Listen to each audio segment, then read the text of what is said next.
Hello guys, good morning. Ngayon, magluluto tayo ng pang-ulam natin.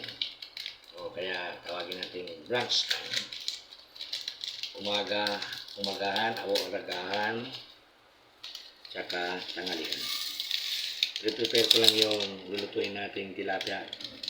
Sabi nila, pinakutok daw ito ng tilapia. So mag-start tayo, mimix natin yung mga ingredients. Meron tayong seasoning, bawang. Malinis po ang kamay ko guys ha. Nahugasan na po yan. Sibuyas. And then, kamatis. Papalaman na natin yung tilapia, yung tiyan niya. Para medyo masarap. Or kaya, baka sumarap. Try lang natin guys. Tapos, lalagyan ko siya ng paminta. Durog na paminta. Kakamayin ko na guys ha. Tapos, lalagyan natin ng konting asin. Konti lang guys. Kasi lalagyan pa natin yan ng tuyo. And then, lalagyan natin siya ng toyo. Itong ginagawa ko guys, tansyahan lang to. Para malalaman naman, matatansya naman kung gaano karami yung toyo. And guys, saloliin ko lang. Pinaputok na tilapia.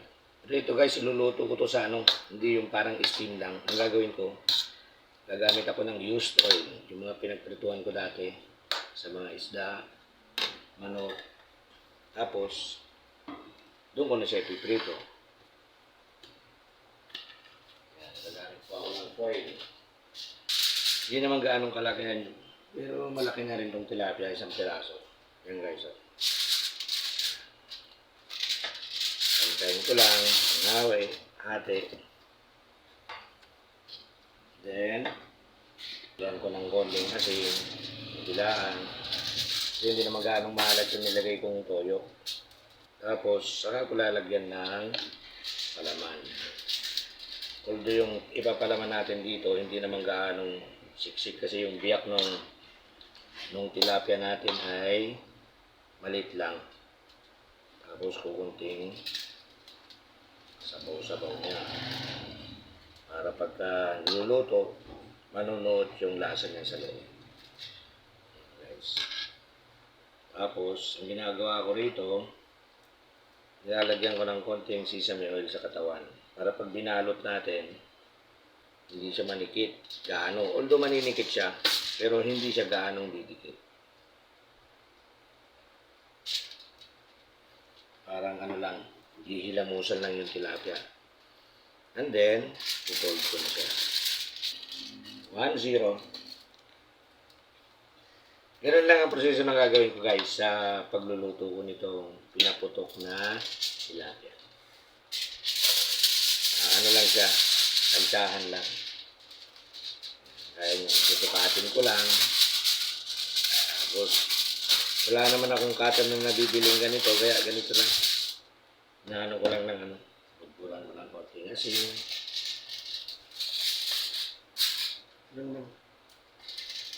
Yan lang yung gagawin ko sa lahat ng papalamanan ko ng ganun ulit. Same process. Dali lang guys, no? Ito natutunan ko rin lang din sa panonood ng mga nagbablog ng mga nagluluto. Tinitignan ko kung paano ang proseso nila. Same time, yung iba hindi nilalagyan ng mantika or sa akin kasi ang ginamit ko yung sesame oil para medyo mabango naman kahit pa paano. Tapos lagyan ko ng konting sabaw para manuot sa loob. Yan. Tapos, ko ng konting mantika, sesame oil. Para kahit pa paano, pag pinipirito mo sa napiprito rin sa labas.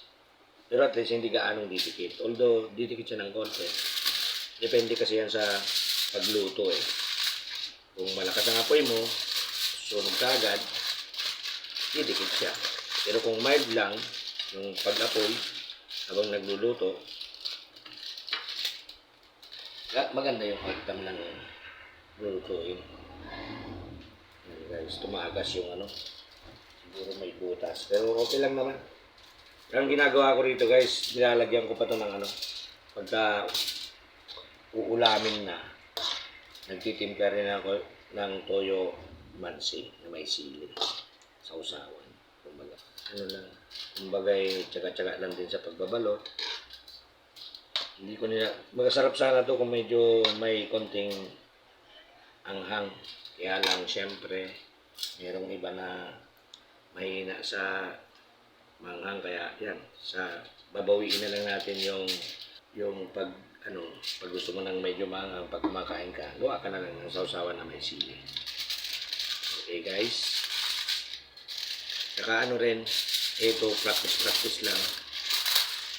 Para kung sakasakali at may konti pang i-improve na pwedeng gawin, pwede naman ako mag-comment po kayo kung ano pa ba ang kulang at kung ano ang mas masarap na gagawin. 6 na piraso to guys. Siguro abutin pa to hanggang bukas agahan. Sa isang piraso siguro baka 2 tao o 3 tao kasi medyo malalaki itong tilapia guys na nabili ko. Itong tilapia na to pagka binibili ko pinalilinis ko na sa binibilan ko. Mabait naman yung mga binibilan ko dahil sabi ko pagka bibili ako, pahingin ng 6 na piraso yung ganito kalalaki. Willing naman silang linisan na para hindi na-hassle sa akin para maglinis pagdating dito sa bahay. Bali, pinapalinis ko na, bili man ako ng isda, kunwari bangus, na boneless na rin. Ito yung tilapia, pinalilinis ko na rin. Depende kung anong gusto mong cut. Gagawin naman nila kasi suki na kumbaga. Ganon din sa mga karning baboy, manok, o kaya baka, pinalilinis ko na rin siya. Para hindi na hassle, gagawin ko na lang hugas-hugas na. Yan guys, 4 na ako. 2 na lang. Maya-maya, mga konting oras na lang, o kaya minuto na marinate. Although, kukulo-kulo naman yan sa loob eh. Pagka niluluto mo, madali lang yan. Siguro, nag 5 to 10 minutes. Ayan, kaya nang lutuin yan ng init ng mantika. Tantahan lang din ang ginagawa ko guys, tingnan nyo. I-estimate ko lang kung kasya ba yung ginawa kong ingredients. 5 kamatis po yan. 4 ng ipin ng sibuyas. 4 ba yun? O 6. Tapos, 2 sibuyas. Yung katangtaman na laki lang yung sibuyas. Tingnan nyo, eksakto. Kala mo talagang pinag-aralan. Pero tsambahan lang din po itong ginawa ko. Saglit lang siya. Para lang hindi makalabas yung, although minsan may lalabas na katas niyan. Pero eto, hindi talaga silyadong minsan may nabubutas, lalabas yung katas niya. Makikita mo sa mantika, masusunog.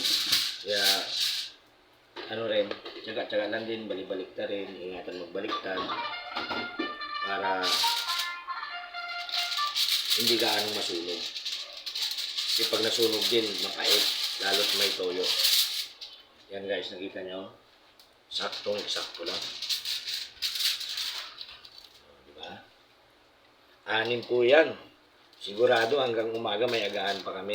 Although ngayon is Saturday, the next day is Sunday, malamang mangyayari nito, meron pa kami matitirang ulam para bukas. Tagdagan ko na lang ng nilagang kamote o kaya okra. Gawa ng sausawan, kalamansi bagoong, solve na. Depende bukas kung ano yung matitira. Gaano karami ang matitira. So guys, tingnan nyo ha. Tama-tama. sakto lang yung ginawa kong ingredients. Okay. Finish for preparation and then maya-maya ng konti. Nalagyan ko na ba ng mantika? Ng sesame oil? Hindi pa siguro. Hindi lang paligo. Ay, hilamos lang, hindi paligo. Hilamos lang pala. O, diba guys? Saglit lang prepare. Kasi minsan sawa rin sa sa prito. O kaya, minsan ginagawa ko rito, piniprito ko. Minsan naman, sinisigang ko sa kamatis. So guys, tapos ko nang i-prepare yung pinaputok na bangus. And then, maya-maya ng konti, papakita ko sa inyo kung paano ko lutuin. At guys, mag-comment ko kayo kung ano yung kaya pang i-improve ng paggawa ko ng pagluluto ko nito. So, until mamaya, lulutuin ko po yan. Papakita ko po sa inyo. Thank you.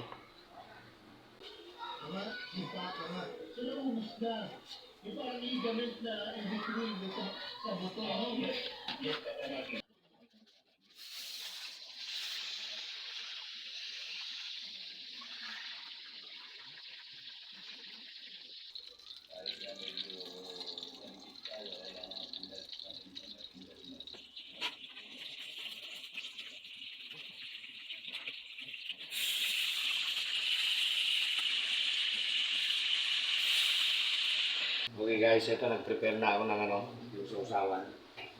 May sili. And then, buksan ko na yung ito na nyo guys, pagka medyo napalakas yung apoy, ito yan. Yung kahihinatnan na. Unti-unti natin. Ito guys, na yung mantika niya. May konti. Pero tingnan natin kung dumikit yung balat niya. Kasi minsan didikit talaga yan.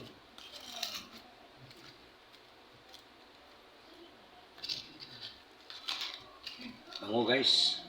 Alam mo, inihaw na tilapia, pero inihaw talaga. Na prinito version. Yan guys, hindi dumikit yung iba. Yan. See?